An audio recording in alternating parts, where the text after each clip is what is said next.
world. It extended throughout the Middle Ages. It extended to the very beginning of the modern age. People like Francis Bacon and Isaac Newton, all of them had high opinions of those ancient Africans and their great contribution to world intellectual development.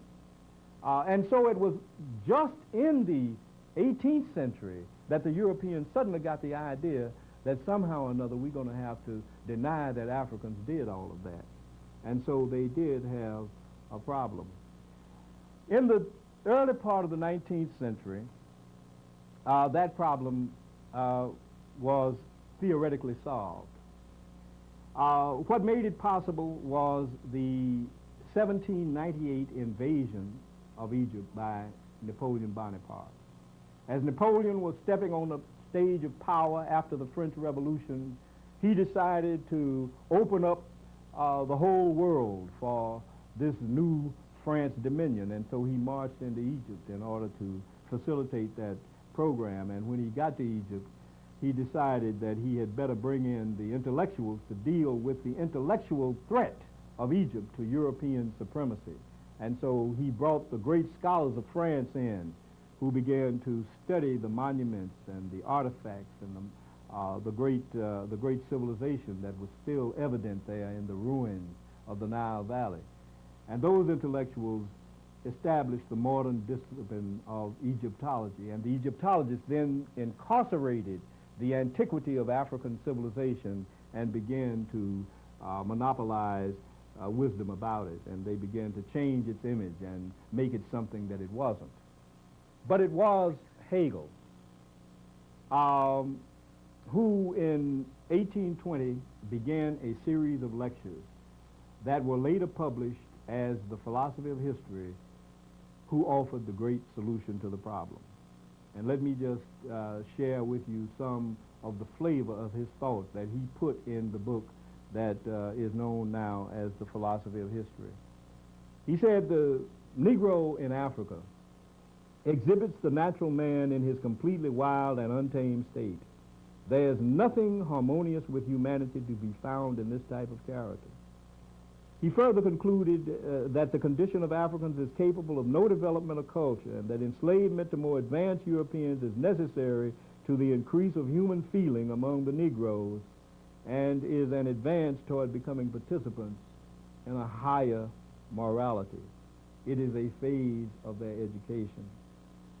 And then in concluding his analysis of Africa, he said this: at this point we leave Africa, not to mention it again, for it is not a historical part of the world. It has no movements or development to exhibit.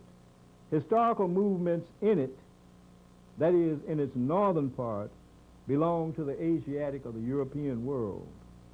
Egypt will be considered in reference to its western phase, but it does not belong to the African spirit, because what we properly understand by Africa is the unhistorical, undeveloped spirit still involved in the conditions of mere nature, and which had to be presented here only as on the threshold of world history.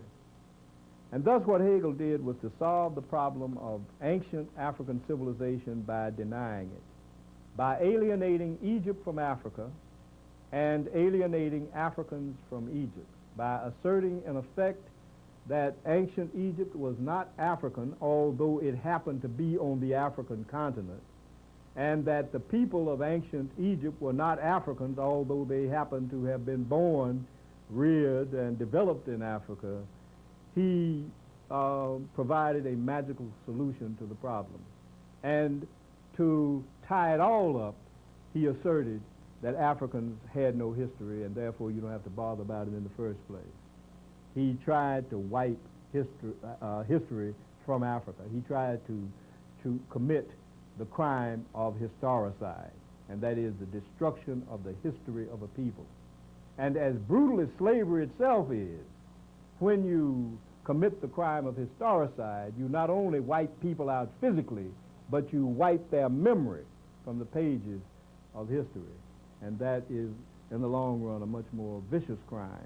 And that is the great atrocity that Africans found themselves confronting in this modern world. In addition to the brutality of slavery, they found themselves confronting the European intention to wipe Africans out of history altogether.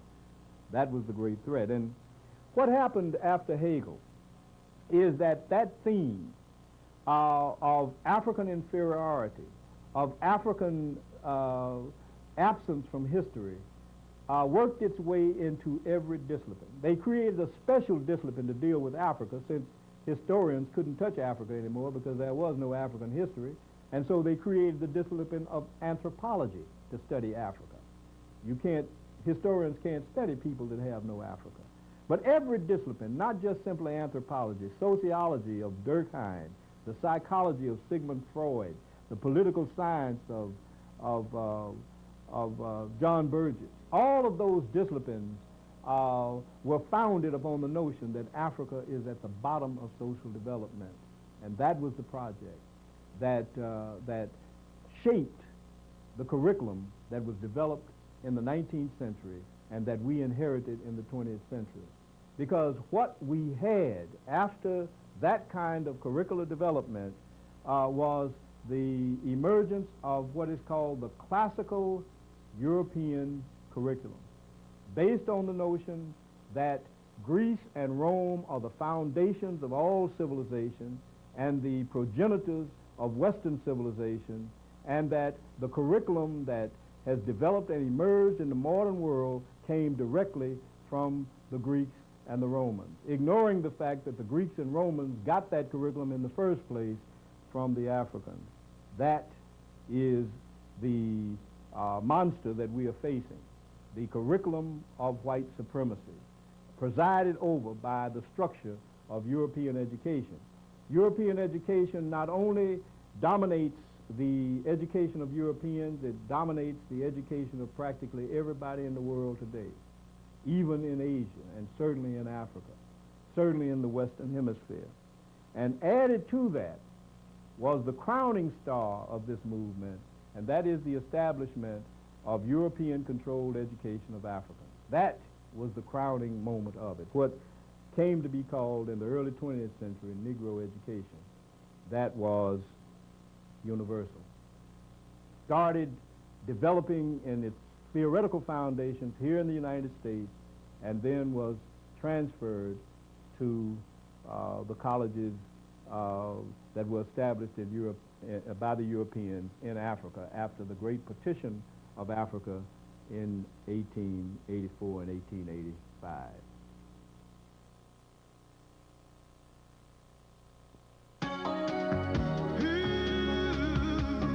Sometimes the road gets tough, a twist, a turn, and it's upside down. And when it seems unfair, love reaches out all around. The United Way helps 1.7 million people in the Tri-County area. When you give, you help support almost 140 agencies with a single pledge.